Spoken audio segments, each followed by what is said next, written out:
Hello friends, आपका स्वागत है सिविलियन क्लासेस में। तो प्यारे बच्चों, हम लोग पढ़ रहे थे मैकेनिक्स ऑफ स्ट्रक्चर के बारे में। तो मैकेनिक्स ऑफ स्ट्रक्चर के पिछले लेक्चर में हम लोग पढ़े थे स्ट्रेस के बारे में कि स्ट्रेस होता क्या है ना। अब उसके यूनिट्स के बारे में भी हम लोग चर्चा किए थे। अब हम बात करेंगे क्लासिफिकेशन ऑफ स्ट्रेस। स्ट्रेस का क्लासिफिकेशन कितने प्रकार का होता है, that means types of stress के बारे में चर्चा करेंगे। पहले बच्चों, स्ट्रेस के दो पार्ट में डिवाइड किया गया है, normal stress and shear stress. पहला है नॉर्मल स्ट्रेस और दूसरा है शियर स्ट्रेस। अब देखिए पहले बच्चों, नॉर्मल स्ट्रेस को भी दो पार्ट में डिवाइड किया गया है, एक्सियल स्ट्रेस और बेंडिंग स्ट्रेस। एक्सियल स्ट्रेस को भी दो पार्ट में डिवाइड किया गया है, टेंसाइल एक्सियल स्ट्रेस और compressive axial stress. Bending stress को भी दो पार्ट में डिवाइड किया गया है, कॉम्प्रेसिव बेंडिंग स्ट्रेस और tensile bending stress. Shear stress को दो पार्ट में डिवाइड किया गया, डायरेक्ट शियर स्ट्रेस और दूसरा है टॉर्सनल शियर स्ट्रेस। पहले बच्चों, पहले हम समझ लेते हैं सब होता क्या। देखिए, नॉर्मल स्ट्रेस में फोर्स जो अप्लाई होता है, force applied is perpendicular to the surface. प्यारे बच्चों, नॉर्मल स्ट्रेस में जो फोर्स अप्लाई किया जाता है, एक्सटर्नल फोर्स जो अप्लाई किया जाता है, वो कैसे किया जाता है, सरफेस के परपेंडिकुलर। और शियर स्ट्रेस में होता है एक्सटर्नल फोर्स इज अप्लाई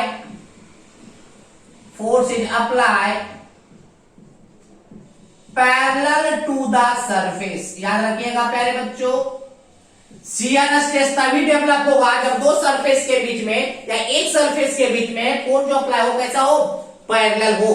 और नॉर्मल का मतलब ये होता है प्यारे बच्चों, क्या होता है, परपेंडिकुलर। तो प्यारे बच्चों, अगर फोर्स अप्लाई हो रहा है सरफेस के परपेंडिकुलर और उसके कारण जो स्ट्रेस डेवलप कर रहा है उसको कहलाएगा नॉर्मल स्ट्रेस। अब देखिए प्यारे बच्चों, नॉर्मल स्ट्रेस को दो पार्ट में डिवाइड किया गया, एक्सियल स्ट्रेस और बेंडिंग स्ट्रेस। तो देखिए प्यारे बच्चों, एक्सियल स्ट्रेस में जो फोर्स अप्लाई किया गया है वो क्रॉस सेक्शन के परपेंडिकुलर, ये क्रॉस सेक्शन है ना, ये क्रॉस सेक्शन है गोल वाला, उसके परपेंडिकुलर। अगर आपका नॉर्मल फोर्स मतलब अगर आपका परपेंडिकुलर फोर्स जो हो क्रॉस सेक्शन के परपेंडिकुलर हो, क्रॉस सेक्शन के परपेंडिकुलर हो, या हम ये बोल सकते हैं इसका अगर इस मटेरियल का एक्सिस के बारे में बात किया जाए तो एक्सिस कौन होगा पहले बच्चों, अगर इस मटेरियल का एक्सिस के बारे में बात किया जाए तो क्या होगा, ये क्रॉस सेक्शन वो एरिया हुआ, उसके सेंटर से पास करता हुआ एक इमेजिनरी लाइन क्या कहलाता है, एक्सिस कहलाता है। तो एक्सिस से अगर कोई फोर्स पास कर रहा है, अगर किसी मटेरियल के एक्सिस पे अगर कोई फोर्स लग रहा है तो वो कहलाता है एक्सियल स्ट्रेस। उसके कारण मतलब एक्सियल फोर्स के कारण जो स्ट्रेस डेवलप होगा वो कहलाता है एक्सियल स्ट्रेस। बात समझ में आया। अब देखिए पहले बच्चों, बेंडिंग स्ट्रेस हमने पहले फिर से सुनिए। नॉर्मल स्ट्रेस कब डेवलप होगा, जब फोर्स जो अप्लाई करते हैं वो सरफेस के परपेंडिकुलर। एक्सियल स्ट्रेस में कौन सा सरफेस होता है, क्रॉस सेक्शन के परपेंडिकुलर फोर्स अप्लाई करते हैं, जो कि क्या हो जाता है, एक्सिस से होकर जाता है। अब देखिए पहले बेंडिंग स्ट्रेस। बेंडिंग स्ट्रेस भी किसका पार्ट है, नॉर्मल स्ट्रेस का ही पार्ट है, तो इसमें भी सरफेस के परपेंडिकुलर ही आएगा। तो देखिए ये सरफेस ऊपर वाला, अगर इस सरफेस के ऊपर कोई परपेंडिकुलर फोर्स लगाएंगे, मान लीजिए कि आप बच्चों ये कोई बीम है, बीम के ऊपर कोई परपेंडिकुलर फोर्स लगाया जा रहा है, तो ये इसके कारण जो स्ट्रेस डेवलप होगा वो बेंडिंग स्ट्रेस होगा। इस नॉर्मल फोर्स के कारण जो स्ट्रेस डेवलप होगा वो बेंडिंग स्ट्रेस होगा। बात समझ में आया। अब देखिए एक्सियल स्ट्रेस दो प्रकार का, एक होगा टेंसाइल एक्सियल स्ट्रेस, दूसरा होगा कॉम्प्रेसिव एक्सियल स्ट्रेस। ऐसा स्ट्रेस जो लेंथ को इंक्रीज करना चाहता है। देखिए पहले बच्चों, ये इसका तीर का निशान देखिए किधर है, आउटवर्ड है, तीर का निशान आउटवर्ड है। जब तीर का निशान आउटवर्ड होता है तो वो लेंथ को इंक्रीज करने का कोशिश करता है। अगर लेंथ को इंक्रीज करने का कोई डिफॉर्मिंग फोर्स कोशिश कर रहा है तो उसके अंदर लगने वाला जो स्ट्रेस होगा वो टेंसाइल नेचर का होगा। याद रखिएगा प्यारे बच्चों, अगर आपका पुलिंग फोर्स का जो आपका डायरेक्शन होगा आउटवर्ड होगा, सेंटर से दूर भाग रहा है, अगर सेंटर से दूर भागता हुआ कोई नॉर्मल फोर्स होगा, नॉर्मल एक्सियल फोर्स होगा, तो वो टेंशन नेचर का होगा। अगर तीर का निशान टुवर्ड्स द सेंटर होगा, तीर का निशान अगर टुवर्ड्स द सेंटर होगा तो उसमें लगने वाला जो स्ट्रेस होगा क्या होगा, कॉम्प्रेसिव एक्सियल स्ट्रेस होगा। और कॉम्प्रेसिव एक्सियल स्ट्रेस के कारण लेंथ घटेगा। देखिए प्यारे बच्चों, लेंथ क्यों घटेगा? मान लीजिए प्यारे बच्चों, ये कोई मटेरियल है और इसमें इधर से दाब रहे हैं, दाबने वाला फोर्स है ना, ये टुवर्ड्स द सेंटर लगा, देखिए टुवर्ड्स द सेंटर लगा रहे हैं, टुवर्ड्स द सेंटर लगाएंगे तो लेंथ घटता है। बात समझ में आया? अब देखिए प्यारे बच्चों, इसमें ये जो आपका बीम है हमने ब्लू पेन से बनाया, ये ब्लू पेन से इनिशियल वाला बीम है। जैसे ही एक डिफॉर्मिंग फोर्स लगाया, देखिए हमारा बीम टेढ़ा हो गया, इस तरह से बीम झुक गया। अब देखिए प्यारे बच्चों, ये जो डॉटेड डॉटेड लाइन देख रहे हैं उसके ऊपर देख रहे होंगे कि लेंथ कम गया। देखिए लेंथ कम गया, इस डॉटेड के लाइन के नीचे लेंथ बढ़ गया। लेंथ कब कमता है? कंप्रेशन में। लेंथ कब बढ़ता है? टेंशन में। इसका मतलब इस लाइन के ऊपर लेंथ घटा, मतलब कॉम्प्रेसिव बेंडिंग स्ट्रेस है। इस डॉटेड लाइन के नीचे लेंथ बढ़ गया, मतलब टेंसाइल बेंडिंग स्ट्रेस डेवलप हो रहा है। अब देखिए प्यारे बच्चों, शियर स्ट्रेस। शियर स्ट्रेस में क्या होगा? एक्सटर्नल फोर्स जो अप्लाई होगा वो पैरेलल टू द सरफेस होगा, पैरेलल टू द सरफेस। अब देखिए प्यारे बच्चों, ये मान लीजिए, इसको फिर से बनाते हैं, पैरेलल टू द सरफेस। देखिए मान लेते हैं प्यारे बच्चों, ये कोई सरफेस है, मान लेते हैं ये कोई बॉडी है, ये कोई बॉडी है, इसके सरफेस के पैरेलल, मतलब ये सरफेस है ना, इसके पैरेलल कोई फोर्स अप्लाई कर दिए। जैसे ही फोर्स हमने अप्लाई किया, मान लीजिए प्यारे बच्चों नीचे से ये फिक्स है, नीचे से ये फिक्स है, तो देखिए प्यारे बच्चों इसका शेप में चेंजिंग आ जाएगा, इस प्रकार से हो जाएगा, होगा या नहीं? तो प्यारे बच्चों, अगर कोई सरफेस के परपेंडिकुलर, सरफेस के पैरेलल कोई फोर्स लग रहा है और उसके शेप को चेंज कर रहा है, तो वो कराएगा डायरेक्ट शियर स्ट्रेस। वो क्या कराएगा? Direct shear stress. अब ये देखिए प्यारे बच्चों, ये कोई सर्कुलर रॉड है, मान लीजिए प्यारे बच्चों यही कोई सर्कुलर रॉड है, इस सरफेस के पैरेलल फोर्स लगा रहे। देखिए जैसे कि आप जनरेटर को चालू करते हुए देखिए, जनरेटर को इस तरह से चालू जो करता है तो वहां पे टॉर्सनल शियर स्ट्रेस आता है। क्यों? क्योंकि प्यारे बच्चों सरफेस को पैरेलल इस तरह से घुमाता है, इस तरह से घुमाने का कोशिश करता है, रोटेट करने का कोशिश करता है। तो देखिए सरफेस के पैरेलल, ये सरफेस हुआ, ये सरफेस हुआ, सरफेस के पैरेलल स्ट्रेस लगाया जा रहा है, सरफेस के पैरेलल कोई फोर्स लगाया जा रहा है और उसको घुमाने का कोशिश किया जा रहा है, वैसा स्ट्रेस क्या हो जाएगा? Torsional shear stress. तो प्यारे बच्चों, क्लासिफिकेशन आपको समझ में आ गया होगा। स्ट्रेस का क्लासिफिकेशन, नॉर्मल स्ट्रेस होता है और शियर स्ट्रेस होता है। अगर सरफेस के परपेंडिकुलर फोर्स लग रहा है तो नॉर्मल, अगर सरफेस के पैरेलल फोर्स लग रहा है तो शियर। नॉर्मल को दो पार्ट में बांटा गया, एक्सियल स्ट्रेस और बेंडिंग स्ट्रेस। एक्सियल स्ट्रेस वह स्ट्रेस होता है जो एक्सियल फोर्स के कारण, मतलब क्रॉस सेक्शन के परपेंडिकुलर कोई फोर्स लग रहा है और एक्सिस से पास करता हुआ कोई फोर्स लग रहा है, उसके कारण कोई स्ट्रेस डेवलप हो रहा है तो एक्सियल स्ट्रेस। अगर कोई किसी नॉर्मल सरफेस के कारण, सरफेस के ऊपर परपेंडिकुलर फोर्स लग रहा है तो बेंडिंग स्ट्रेस होता है। ठीक है ना? इस प्रकार से हम डिफिनेशन सबका लिखेंगे। तो बात समझ में आ गया होगा प्यारे बच्चों, चलिए इसको नोट डाउन कर लीजिए।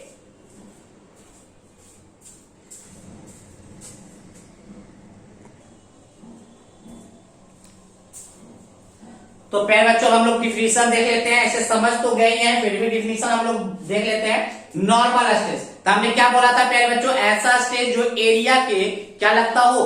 परपेंडिकुलर लगता हो, वैसा स्ट्रेस क्या कहलाता है? Normal stress. Normal stress is a stress that एक परपेंडिकुलर टू द एरिया। प्यारे बच्चों हमने क्या बोला? नॉर्मल स्ट्रेस वैसा स्ट्रेस है जो एरिया के परपेंडिकुलर एक्ट करता है, यही तो हमने बताया था, है ना? नॉर्मल स्ट्रेस वैसा स्ट्रेस है जो एरिया के परपेंडिकुलर लगता है। The normal stress is again सब divided into two part. Normal stress को दो पार्ट्स में डिवाइड किया गया है। पहला आपका क्या था? एक्सियल स्ट्रेस और दूसरा था बेंडिंग स्ट्रेस, है ना? तो सबसे पहले हम बात करेंगे एक्सियल स्ट्रेस। एक्सियल स्ट्रेस में देखते हैं प्यारे बच्चों, a stress that tends to change the length of a body. ऐसा स्ट्रेस जो बॉडी के लेंथ को चेंज करना चाहता है, मतलब बॉडी के लेंथ को या तो घटाना चाहता हो या तो बढ़ाना चाहता हो। मतलब ऐसा स्ट्रेस जो किसी भी बॉडी के लेंथ को घटाना या बढ़ाना चाहता हो, वह स्ट्रेस क्या कहलाता है? एक्सियल स्ट्रेस कहलाता है ना? It is also sub divided into two types. और एक्सियल स्ट्रेस को दो पार्ट्स में डिवाइड किया गया है, जिसका नाम है टेंसाइल एक्सियल स्ट्रेस और दूसरा नाम है कॉम्प्रेसिव एक्सियल स्ट्रेस। तो यही फिगर था ना प्यारे बच्चों। देखिए प्यारे बच्चों, देखिए अगर ये कोई बॉडी है, इस पे टेंसाइल फोर्स लगता है तो इसका लेंथ बढ़ जाएगा, इसका लेंथ क्या हो जाएगा, इस तरह से बढ़ जाएगा। लेंथ बढ़ा और क्रॉस सेक्शन एरिया घट गया। ऑब्वियस बात है प्यारे बच्चों, लेंथ बढ़ेगा तो क्रॉस सेक्शन एरिया घटेगा ही घटेगा, क्योंकि वॉल्यूम को कांस्टेंट रहना है ना। तो प्यारे बच्चों, टेंसाइल एक्सियल स्ट्रेस पे कैसा फोर्स है, पुलिंग फोर्स, पुलिंग माने खींचने वाला फोर्स। कैसा फोर्स लगता है, पुलिंग फोर्स लगता है। और कैसा लगता है, equal and opposite pulling force लगता है। इक्वल एंड अपोजिट तो प्यारे बच्चों पूरे मैकेनिक्स ऑफ स्ट्रक्चर में ही लगना है, क्योंकि आपने बता दिया था इसका कॉन्सेप्ट, है ना। तो देखिए, the stress induced in a body, जब कोई बॉडी पे स्ट्रेस इंड्यूस करता है, कब, जब it is subjected to two and equal opposite pulls as shown in figure given below is called tensile axial stress। जैसा कि आपको फिगर में दिखाया गया है, equal and opposite pulling force, याद रखिएगा, ये पुलिंग फोर्स अप्लाई होता है, उसके कारण जो स्ट्रेस इंड्यूस होता है वो क्या कहलाता है, axial tensile stress. The stress induced in a body when it is subjected to, जब किसी बॉडी में स्ट्रेस डेवलप करता है, कब, जब बॉडी सब्जेक्ट करता है क्या, two and equal opposite pull as shown in figure is called tensile axial stress. अब देखिए प्यारे बच्चों, टेंसाइल एक्सियल स्ट्रेस के कारण लेंथ तो बढ़ेगा लेकिन क्रॉस सेक्शन एरिया घटता है। देख लीजिए फिगर में, लेंथ बढ़ा तो क्रॉस सेक्शन एरिया घट गया, क्योंकि वॉल्यूम को कांस्टेंट रहना है। Due to tensile stress there is increase in the length of body. Tensile stress के कारण बॉडी के लेंथ में इंक्रीज करता है, जबकि decrease in cross section area, but cross section area decrease करता है, लेंथ इंक्रीज करता है, ठीक है ना। अब हम बात करेंगे कॉम्प्रेसिव एक्सियल स्ट्रेस का। तो प्यारे बच्चों, टेंसाइल में पुलिंग फोर्स लगता है, तो कॉम्प्रेसिव में पुशिंग, पुशिंग माने दाबने वाला, पुश करना, दाबना, है ना। तो देखिए, the stress induced in a body when it is subjected to two equal and opposite pushes force. कौन सा फोर्स, यहां कौन सा था, पुलिंग। बाकी डिफिनेशन तो सेम है, बस यहाँ पे पुलिंग है, यहाँ पे पुशेस है। As shown in figure below is called compressive axial stress. अब देखिए प्यारे बच्चों, इस स्ट्रेस के कारण क्या होगा, इस स्ट्रेस के कारण लेंथ घटेगा, इस स्ट्रेस के कारण लेंथ घटेगा, बट क्रॉस सेक्शन एरिया, देखिए लेंथ घट गया बट क्रॉस सेक्शन एरिया बढ़ जाता है। याद रखिएगा कि कॉम्प्रेसिव एक्सियल स्ट्रेस के कारण लेंथ तो घटता है but area, cross section area बढ़ जाता है। तो यही बात हमने लिखा, due to compressive stress there is and decrease in the length of body. Compressive stress के कारण बॉडी के लेंथ का डिक्रीमेंट होता है, डिक्रीज करता है, जबकि क्रॉस सेक्शन एरिया क्या कर जाता है, बढ़ जाता है, जैसा कि आप फिगर में देख रहे हैं। तो प्यारे बच्चों, नॉर्मल स्ट्रेस में हमने एक्सियल स्ट्रेस के बारे में बात कर लिया है। अब हम बात करेंगे बेंडिंग स्ट्रेस के बारे में। जब तक आप इसको क्या कर लीजिए, नोट डाउन कर लीजिए।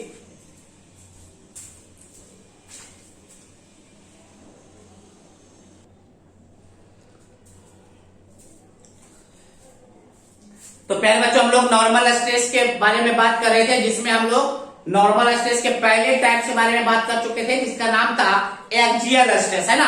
अब हम लोग बात करेंगे प्यारे बच्चों बेंडिंग स्ट्रेस के बारे में। तो हम क्या बोलेंगे, बेंडिंग स्ट्रेस भी नॉर्मल स्ट्रेस का पार्ट है, जो क्या करेगा, मटेरियल को बेंड होने को रेसिस्ट करेगा, मटेरियल के बेंड होने को रेसिस्ट करेगा। मान लीजिए प्यारे बच्चों, ये कोई बीम है जिसमें नॉर्मल स्ट्रेस लग रहा है, क्योंकि एरिया के परपेंडिकुलर लग रहा है, बट इस एरिया के परपेंडिकुलर लगने के कारण ये मटेरियल इस प्रकार से बेंड होना चाह रहा है। देखिए,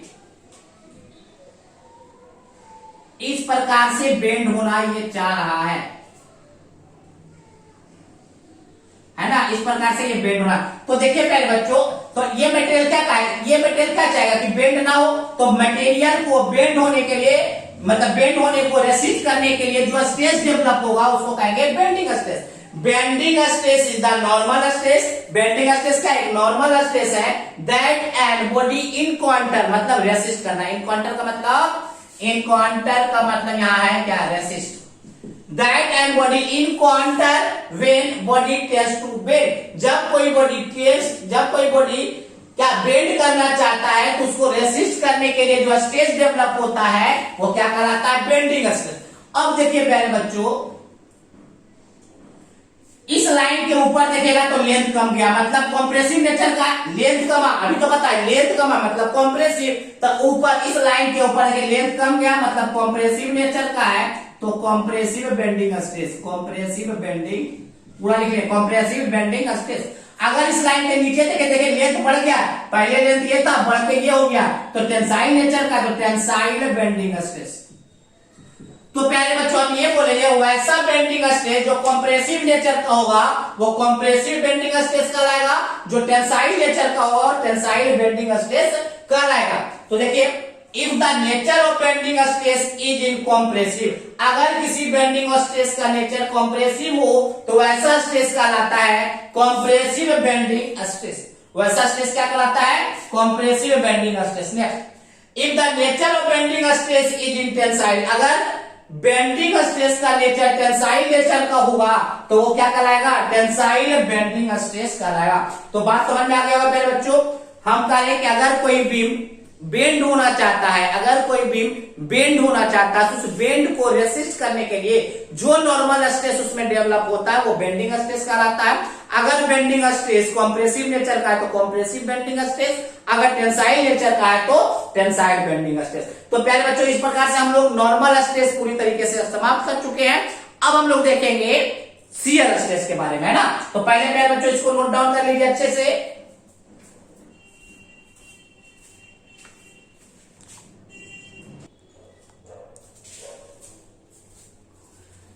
तो प्यारे बच्चों हम लोग नॉर्मल स्ट्रेस के बारे में बात कर चुके थे, अब देखेंगे शियर स्ट्रेस।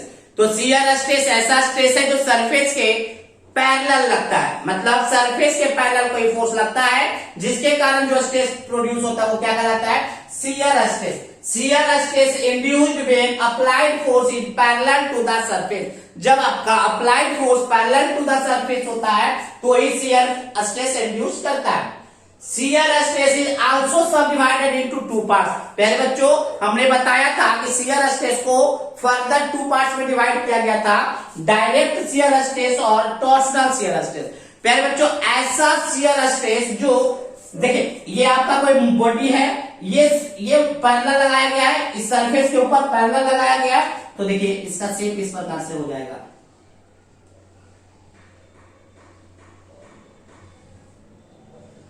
ऐसा होगा या नहीं। तो प्यारे बच्चों डायरेक्ट शियर स्ट्रेस ऐसा स्ट्रेस है, देखिए इसका शेप चेंज हो गया, शेप देखिए चेंज हो गया, तो शेप ऑफ मटेरियल को, शेप मतलब जो चेंज हो रहा था ना शेप को, उसको रेसिस्ट करता है, तो वो स्ट्रेस क्या कहलाता है डायरेक्ट शियर स्ट्रेस। ऐसा स्ट्रेस जो किसी भी मटेरियल के शेप को क्या करता है चेंज होने से रेसिस्ट करता है उसको कहते हैं डायरेक्ट शियर स्ट्रेस, जैसा कि आप फिगर में देख रहे हैं। Those shear stress resist the change of shape of material, ऐसा शियर स्ट्रेस जो change of shape of material को रेसिस्ट करता है। अगर किसी मटेरियल में अगर किसी मटेरियल के शेप में चेंजिंग आ रहा है उसको रेसिस्ट करने वाला स्ट्रेस क्या कहलाता है डायरेक्ट शियर स्ट्रेस, है ना। अब देखिए जैसा कि आपको फिगर में दिख रहा है, टॉर्सनल शियर स्ट्रेस के बारे में अगर हम बात करें प्यारे बच्चों, तो टॉर्सनल शियर स्ट्रेस भी क्या है शियर स्ट्रेस है, वो भी क्या होगा अप्लाइड जो फोर्स होगा वो सरफेस के पैरेलल होगा, बट ये क्या करेगा ये change of shape of material को रेसिस्ट करता है, तो ये ट्विस्टिंग को रेसिस्ट करता है। दैट मींस टॉर्क, देखिए ये कोई मटेरियल है, देखिए ये सरफेस है, सरफेस के पैरेलल फोर्स होगा, तो ट्विस्ट हो रहा है कि नहीं ये ट्विस्ट होता है, इस ट्विस्टिंग को रेसिस्ट करने के लिए जो स्ट्रेस डेवलप होता है उस स्ट्रेस को कहते हैं टॉर्सनल शियर स्ट्रेस।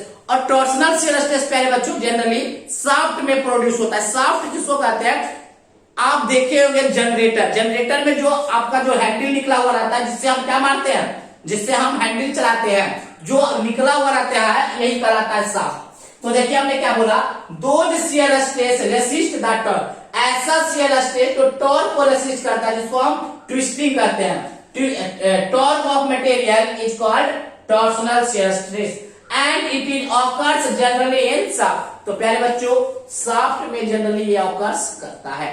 तो प्यारे बच्चों हमने पढ़ा, क्या पढ़ा प्यारे बच्चों, स्ट्रेस कहते किसको है, फिर हमने पढ़ा यूनिट ऑफ स्ट्रेस, फिर हमने पढ़ा प्यारे बच्चों classification of stress. Classification of stress में हम लोग बहुत ही बेहतरीन ढंग से पढ़े।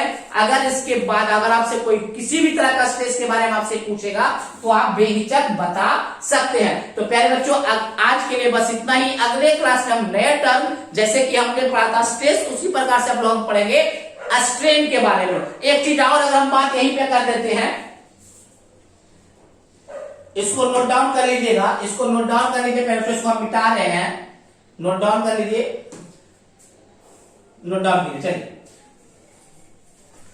यही पे हम एक चीज और बता देते हैं, sign convention of stress, sign convention of stress यही पे हम बता देते हैं, थोड़ा सा है, छोटा सा है, sign convention of stress, sign convention of stress, stress का साइन कन्वेंशन क्या है वो हम देख लेते हैं। प्यारे बच्चों याद रखिएगा कि compressive stress, sorry tensile stress को, टेंसाइल स्ट्रेस को हम लोग पॉजिटिव मानेंगे और कॉम्प्रेसिव स्ट्रेस को हम लोग नेगेटिव मानेंगे। ये याद कर लीजिए प्यारे बच्चों। साइन कन्वेंशन हमारा क्या है, मतलब हम अपने अनुसार अपने क्वेश्चन को बढ़िया से हैंडल करने के लिए कन्वेंशन मानते हैं जिसको बोलते हैं साइन कन्वेंशन, जिसमें हम लोग क्या मानते हैं, टेंसाइल नेचर के जो स्ट्रेस होगा उसको पॉजिटिव मानेंगे, कॉम्प्रेसिव नेचर के स्ट्रेस को हम लोग नेगेटिव मानेंगे। ये है इसका साइन कन्वेंशन, याद रखिएगा। साइन कन्वेंशन क्या है, किसी भी टेंसाइल स्ट्रेस को हम लोग पॉजिटिव मानेंगे और किसी भी तरह के कॉम्प्रेसिव स्ट्रेस को हम लोग नेगेटिव मानेंगे। तो प्यारे बच्चों अगले क्लास में हम लोग पढ़ेंगे स्ट्रेन के बारे में, क्या स्ट्रेन होता क्या है। चलिए नोट डाउन कर लीजिए।